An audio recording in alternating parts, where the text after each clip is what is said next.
कृष्णाय वासुदेवाय हरये परमात्मने कृष्णाय वासुदेवाय हरये परमात्मने प्रणतक्लेशनाशाय गोविन्दाय नमो नमः प्रणतः क्लेशनाशाय गोविन्दाय नमो नमः ॐ नमो भगवते वासुदेवाय ॐ नमो भगवते वासुदेवाय कृष्णं वन्दे जगद्गुरुं कृष्णं वन्दे जगद्गुरुं कृष्णं वन्दे जगद्गुरुं आपण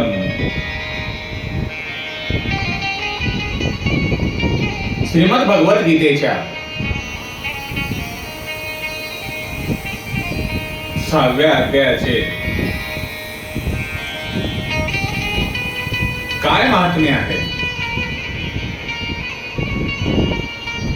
या बाबतीत आजच्या भागामध्ये आपण प्रकाश पाडणार असून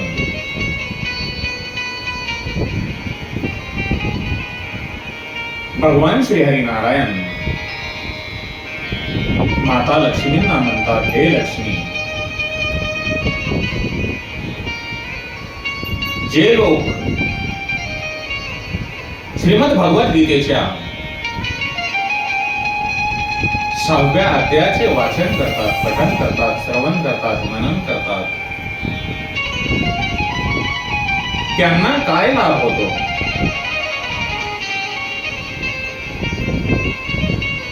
हे मी आता तुला सांगतो.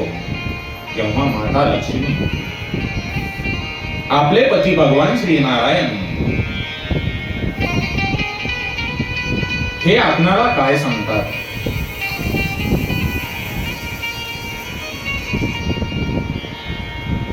ती श्री हरी नारायण यांना म्हणते, हे प्रभू,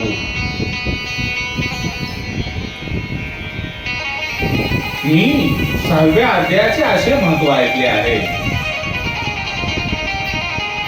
या अध्यायाचे वाचन केल्याने मनुष्याला मुक्ती मिळते. तेव्हा भगवान श्री हरी नारायण म्हणतात, हे लक्ष्मी, गोदावरी नदीच्या काठी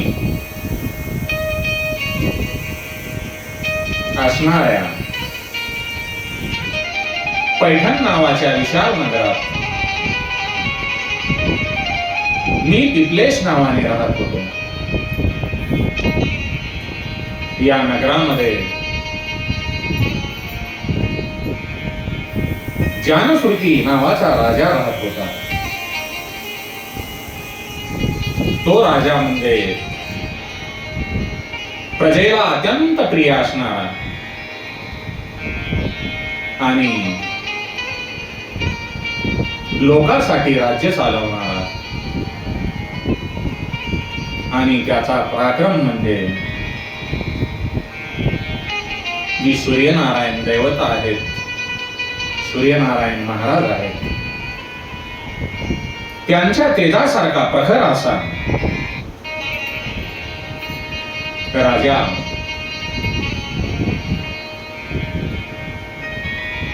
अत्यंत भक्तिमय वातावरणामध्ये वावरणारा तो दररोज करीत असलेल्या यज्ञाच्या दोराने स्वर्गातील नंदनवनातील कल्पवृक्ष काळे पडलेले होते. जणू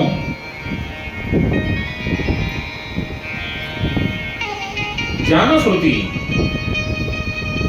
राजाचा असामान्यपणा, दानशूरपणा पाहून स्वर्गातील देव सुद्धा लज्जित झाले होते. राजाच्या यज्ञातील प्रसाद ग्रहण करण्यासाठी आसक्त झालेले देव पैठण सोडून, राजांचा यज्ञ सोडून कुठेही जात नसत. तो राजा दान देताना जे पाणी सोडी, त्या पाण्याचे जे तेज होते, त्या प्रकरणाचे जे तेज होते आणि यज्ञाचा धूर यांनी पुष्ट होऊन ढग होई आणि योग्य वेळी प्रत्येवर पाऊस पडत असे. कारण राजाचा जो यज्ञ चालत होता, त्या यज्ञाच्या पुण्यामुळे राजाच्या राज्यामध्ये अतिवृष्टी, अनावृष्टी, कोणत्याही वाईट गोष्टी केवळ पुण्याईच्या बळावर, यज्ञाच्या बळावर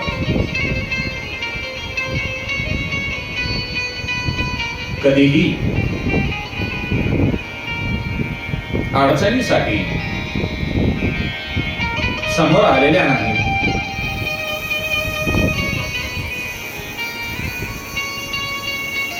तो राजा लोकांना पाणी पिण्यासाठी आणि या पृथ्वीमध्ये किती संपत्ती आहे हे पाहण्याच्या उद्देशाने आड, विहीर, तलाव इत्यादी खोदण्याच्या निशाने म्हणजे अभिलाषाने दररोज पृथ्वीमध्ये किती संपत्ती आहे, या पृथ्वीमध्ये किती धन लपलेले आहे हे पाहत होता. एकदा राजाने दान, तप, यज्ञ आणि प्रजापालन यावर संतुष्ट होऊन स्वर्गातील देव त्यांना वर देण्यासाठी राजाकडे आले. ते कमलातील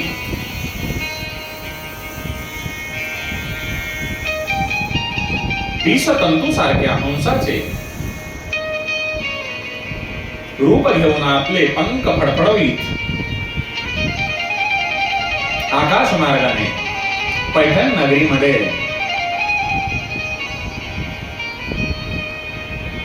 येत असताना मोठ्या वेगाने उडणारे सर्व हंस आपसात बोलत असताना त्या हंसापैकी भद्राश्व इत्यादी 2-3 हंस वेगाने उडत पुढे गेले. त्यांना मागच्या हंसाने हाक मारून म्हटले, मित्रा भद्राश्रवा, तुम्ही वेगाने का निघालात? हा मार्ग अतिशय कठीण आहे, म्हणून आपण साऱ्यांनी मिळूनच चालले पाहिजे. हे समोरच पुण्यप्रतापी जानुश्रुती महाराजांचे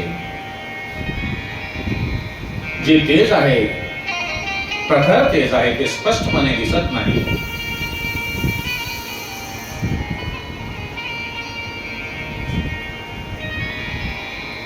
तुम्हाला तेज कसे दिसत नाही? असे हंस आपसामध्ये चर्चा करत आकाश मार्गे निघालेले असताना काही त्यातील हंस म्हणत होते की या राजाच्या प्रखर तेजामुळे आपण कदाचित भस्म होऊन जाऊ, म्हणून सावधपणे आपण या नगराच्या बाहेर गेले पाहिजे. मागच्या हंसाचे बोलणे ऐकून पुढचे हंस त्यांच्या बोलण्याची मजाक करत पुढे निघाले असताना ते म्हणतात, हे बंधूंनो, या जानश्रुती राजाचे तेज ब्रह्मज्ञानी रयक्वाच्या तेजावरून प्रखर आहे का? तेव्हा राजा हा आपल्या महालावर असताना जानश्रुती नावाच्या राजाने हंसाशी बोलणे ऐकल्यानंतर तो तात्काळ खाली उतरला आणि त्याने आपल्या सारथ्याला बोलावून म्हटले, हे सुता, ताबडतोब जा आणि महात्मा रयक्वाला आपल्याकडे घेऊन ये. राजाची ही मनपसंत आज्ञा ऐकून मह नावाचा सारथी प्रसन्नपणे नगराबाहेर पडतो. सर्वप्रथम तो मुक्तदायिनी काशी येथे गेला. तेथे त्रिलोक्यनाथ त्रिलोक्याचा मालक असलेले भगवान शिवशंकर, बाबा विश्वनाथ, जेथे मनुष्याला तारक मंत्र देऊन उपदेश करतात, त्या ठिकाणी गेल्यानंतर तो गयेला गेला, जेथे सुंदर नेत्र असलेले भगवान गदाधर लोकांच्या उद्धारासाठी राहत असतात. याचप्रमाणे अनेक तीर्थक्षेत्रांच्या ठिकाणी रेखवा महाशयांचा शोध घेत घेत सारथी पापनाशक मथुरेला पोहोचला. तेथे भगवान श्रीकृष्णांचे अधिष्ठान असून ते अतिशय श्रेष्ठ आणि मोक्ष देणारे आहे. ते तीर्थक्षेत्र वेदशास्त्रात त्रिभुवनपती भगवान गोविंदाचे अवतार स्थान म्हणून सर्व परिचित आहे. त्यामुळे अनेक देव आणि ब्रह्मर्षी मथुरेमध्ये निवास करतात.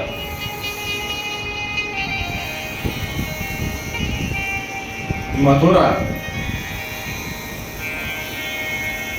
यमुना नदीच्या तीरावर अर्धचंद्रकार वसलेले नगर असून या यमुना नदीमध्ये सर्व तीर्थांचा वास आहे आणि हे स्थान परम आनंद देणारे असल्याने सुंदर वाटते. या ठिकाणी गोवर्धन पर्वत असल्यामुळे मथुरेची शोभा अधिक वाढली असून गोवर्धन पर्वत पवित्र वृक्षलतांनी वेढलेला पर्वत आहे. त्या गोवर्धन पर्वतावर 12 उपवने असून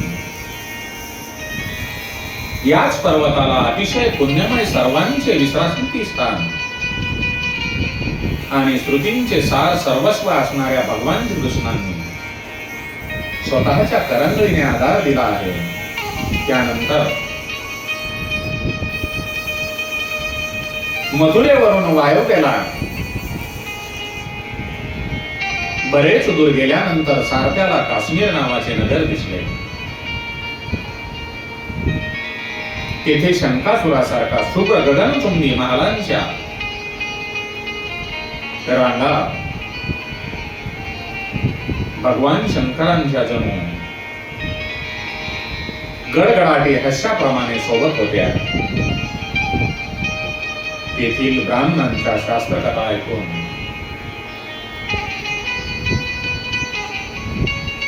मुखी माणसे सुंदरवाणी वाक्य उच्चारू लागतात आणि देवासारखी शोभू लागतात. तेथे निरंतर चालणाऱ्या यज्ञाच्या धुराने आकाश मंडळ व्यापून राहिल्यामुळे ढगाच्या पाण्याने वारंवार धुतले गेले तरीही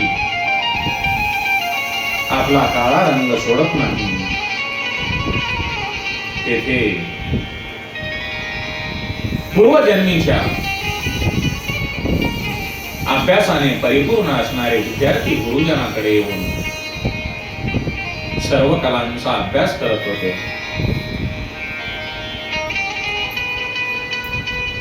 तेथे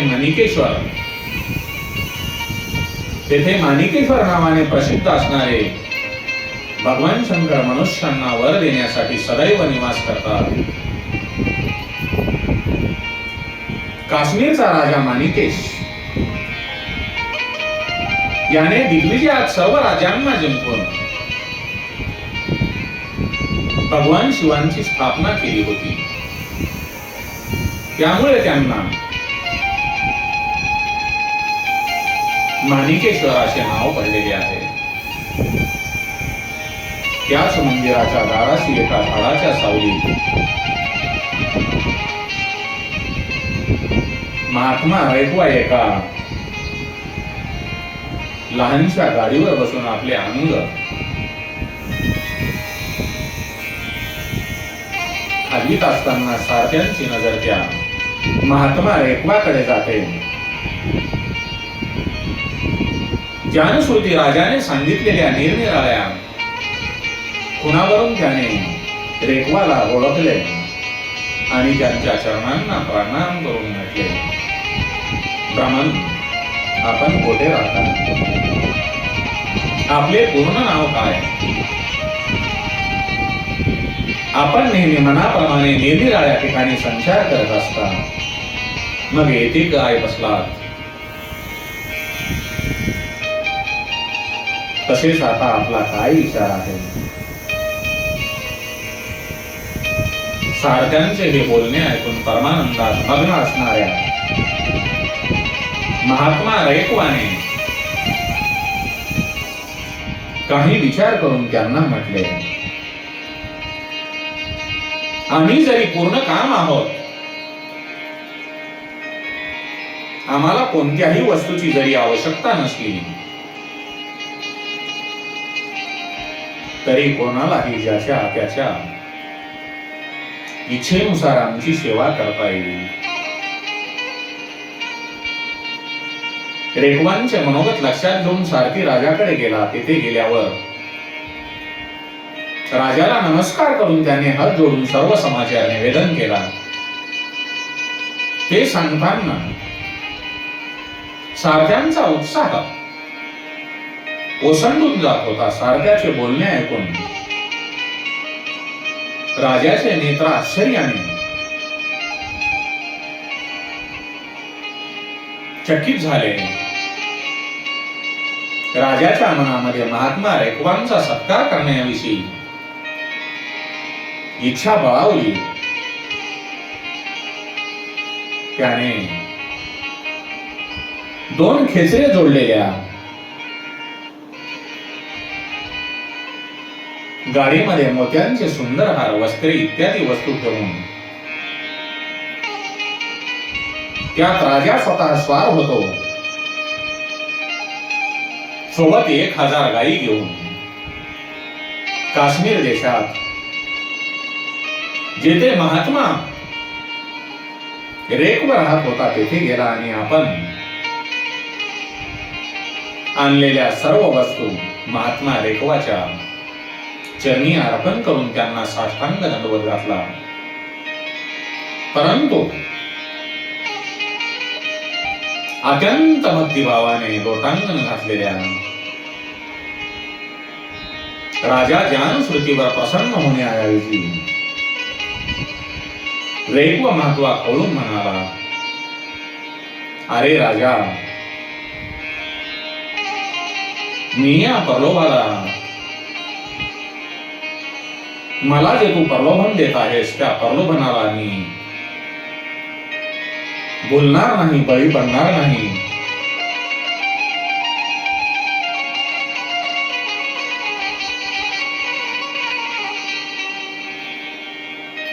ही खेचरे जोडलेली गाडी, मौल्यवान वस्त्रे आणि मोत्यांचे हार आणि दुधाळ गाई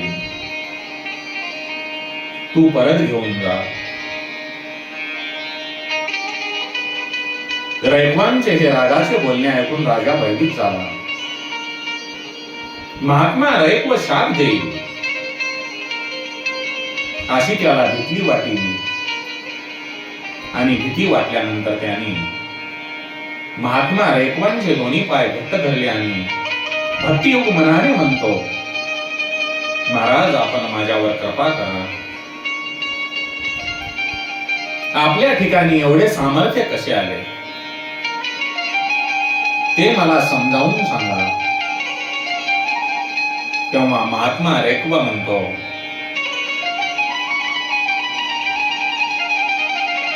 हे राजा, मी दररोज गीतेच्या 6व्या अध्यायाचा पाठ करतो. त्यामुळे जे माझे तेज आहे ते देवांनाही असह्य झाले आहे.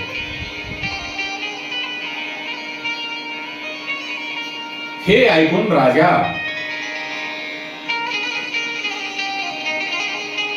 जानश्रुती याने महात्मा रयक्वाचा आदर्श घेऊन श्रीमद भगवद्गीतेच्या 6व्या अध्यायांचा अभ्यास केला. त्यामुळे जानश्रुती राजाला मोक्ष मिळाला. इकडे रयक्व देखील माणिक्येश्वराजवळ गीतेच्या मोक्षदायक 6व्या अध्यायाचा जप करत सुखाने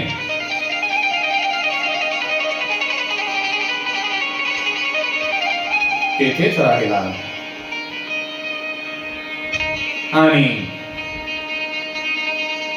हंसाची रूपे घेऊन वर देण्यासाठी आलेले देवही चकित होऊन आपल्या जागी निघून गेले. बाबांनो,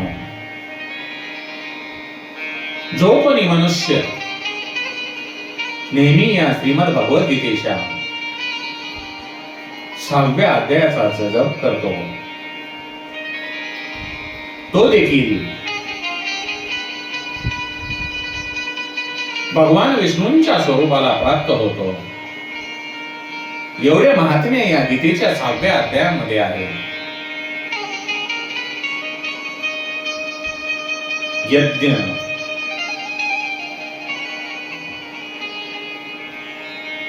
दान,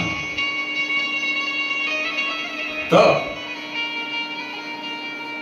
याच्यापेक्षाही श्रेष्ठ असे या गीतेच्या 6व्या अध्यायाचे महत्व आहे. कारण महात्मा रयक्व म्हणतात, हे राजा, माझे जे तेज आहे ते तेज केवळ श्रीमद भगवद्गीतेच्या 6व्या अध्यायाचा पाठ करतो म्हणून माझ्याकडे तेज आलेले आहे. आणि माझे वाढलेले तेज स्वर्गातील देवांना सुद्धा असह्य झाले असून ते हंस रूपाने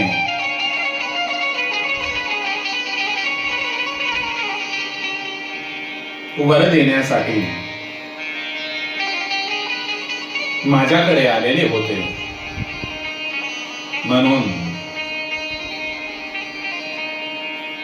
आपण गीतेचा जो 6व्या अध्याय आहे, भगवंताचे तेज, परमानंदाचे तेज, भक्तीचे तेज आपल्या अंगी येण्यासाठी आपण गीतेच्या 6व्या अध्यायाचा अभ्यास करावा, श्रवण करावे, मनन करावे, जेणेकरून स्वतः स्वर्गातील देव सुद्धा आपल्याला वर देण्यासाठी आपल्याकडे नक्कीच येणार, यामध्ये तीळ मात्र शंका नाही. गोपाल कृष्ण भगवान की जय.